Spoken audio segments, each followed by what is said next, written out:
यसु के जलाली बाबरकत उत्तम नाम में मेरी तरफ से आप सबको सलाम। मैं खुदावन की नहायत शुक्रगुजार हूँ कि खुदावन ने मेरी ज़िंदगी में ये लम्हा बख्शा कि मैं आपके सामने खुदावन की चंद बातें शेयर कर सकूँ। मेरा नाम शाजिया वसीम है। मैं सॉइलेट रॉक बाइबल कॉलेज खारिया की स्टूडेंट हूँ। आए वक्त को मद्देनज़र रखते हुए हम मुकद्दस कलाम में से देखेंगे कि आज खुदा का रूह अपने लोगों से क्या फरमाता है। पहला क्रंथियों उसका 3 बाब और उसकी 16 कलाम मुकद्दस में यूँ लिखा है, क्या तुम नहीं जानते कि तुम खुदा का मक़दस हो और खुदा का रूह तुम में बसा हुआ है। खुदावन के पाक कलाम के पढ़े और सुने जाने पर खुदावन की बरकत हो, खुदावन का शुक्र हो। आमीन। इसराइल का खुदा मुबारक हो, वो खुदा जो हमारी जंगें लड़ता है, वो खुदा मुबारक हो। इब्राहिम, इसहाक और यकूब का खुदा मुबारक हो। सब बोलेंगे हालेलुया।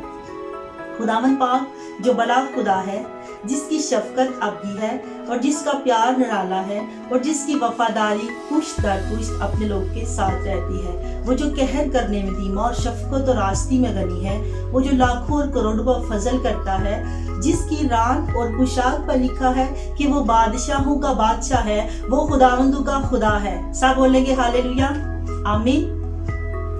वो खुदावंदों का खुदा और बादशाहों का बादशाह है। उसके अजीम वादे तो हाँ के साथ हैं, उसके वादे अटल हैं। उसके अजीम वादे हाँ के साथ है। उसके अजीम वादों के बारे में देखेंगे। खुदा पाक कहता है कि तू मुझसे मांग, मैं कौमों को तेरी मिरास के लिए और जमीन के इंतहाई हिस्से तेरी मलकियत पे तुझे बख्श दूंगा। देखो कि दुनिया के आखिर तक हमेशा तुम्हारे साथ हो। अगर तुम में राय की दाने के बराबर ईमान होता तो इस पहाड़ से कहते तो वो भी तुम्हारी कहा मानता। मैं तुझसे कभी दस्तबरदार ना होऊंगा। जिस जिस जगह तेरे पाँव का तलवा टिकेगा वो जगह मैं तुझे दे दूंगा। सब बोलेंगे हालेलुया। जो कोई मुझ पर ईमान लाता है, गो वो मर भी जाए तो वो जिंदा रहेगा। मेरे जीजो, अगर देखा जाए पूरी बाइबल में खुदा के हर वादे में फायदा हमेशा इंसान का हो रहा है। तब तुम मेरी इबादत करना, मैं तेरे रोटी और पानी में तुझे बरकत दूंगा। अपनी खुदी का इनकार करो, अपनी सलीब उठाकर मेरे पीछे चले आओ।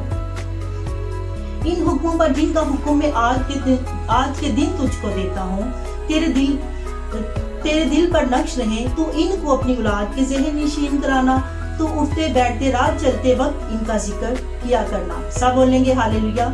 अपनी खुदी का इनकार करो, अपनी सलीब उठाकर मेरे पीछे चले आओ। जान देने तक वफादार है तो मैं तुझे जिंदगी का ताज दूंगा। मेरे जीजो, हर अच्छी बरकत, अच्छी नेमत खुदा ने दुनिया में रख छोड़ी है। खुदा ने अपनी मोहब्बत को इतना बढ़ा दिया कि अब वो हमारे अंदर बसना चाहता है। जैसे कि पाक कलाम में लिखा है, अब मैं तुम्हारे साथ हूँ, फिर तुम्हारे अंदर होऊंगा। अगर हम अहद अतीक में से देखें, अस्तिशना की किताब उसका 6 बाब और उसकी 7वीं आयत में लिखा है, खुदावन अपने खुदा के लिए एक मुकद्दस, इसलिए कि तू अपने खुदावन खुदा के लिए एक मुकद्दस कौम हो। खुदावन तेरे खुदा ने तुझे रोए जमीन की और कौमों में से चुन लिया ताकि उसकी हाथ उम्मत ठहरे। जैसे कि हमने पाक कलाम में पढ़ा कि तुम खुदा का मक़दस और खुदा का रूह तुम में बसा हुआ है। खुदा का मक़दस खुदा की हजूरी की जगह, जहाँ खुदा तख्त नशीन हो, जहाँ पर उसका तख्त लग जाए। इसलिए खुदा कहता है तुम मेरी खास मलकियत हो। तुमने नहीं मुझे चुना, मैंने तुम्हें चुन लिया है। इसलिए किसी और कौम, किसी और मजहब को खुदा यसु मसीह ने नहीं कहा कि तुम मेरी खास मलकियत हो। इसलिए खुदा ने कहा तुम मुकद्दस कौम और शाही काहिनों का फिरका हो। सब बोलेंगे हालेलुया।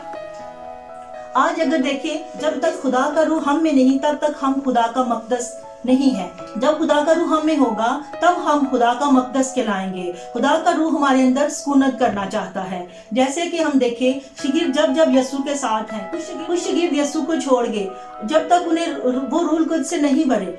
जब वो बालाखाना में ठहरे, जब वो रूह कुद्स से भर गए तो फिर उनकी जिंदगियां बदल गई।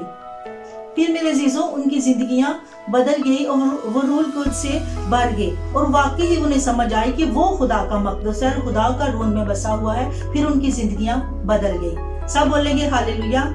जैसे कि हम देखें कि तो 5 अक्लमंद कवालियां हैं और 5 नादान कवालियां हैं। 5 नादान कवालियों के पास मछली तो हैं, लेकिन उनके पास तेल नहीं है। और अगर देखें कि 5 जो अक्लमंद कवालियां हैं, उनके पास मछली भी हैं और उनके पास तेल भी है।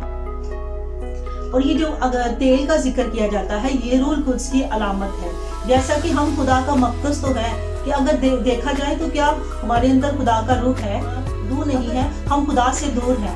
میرے عزیزوں، خدا نے ہمیں اس لیے بنایا کہ وہ ہمارے اندر بسنا چاہتا ہے۔ جیسے تیل کا ذکر ہو رہا ہے، وہ تیل کا ذکر روح القدس ہے۔ ہمارے اندر خدا کا روح ہوگا تو پھر ہم 5 عقل مند کنواریوں کی مانند ہوں گے، اور جب یسوع مسیح ہمیں بالوں پر لینے آئے گا تو پھر ہم اڑ کر اس کا استقبال کر سکیں گے۔ خداوند اس کلام کے وسیلہ سے مجھے اور آپ کو برکت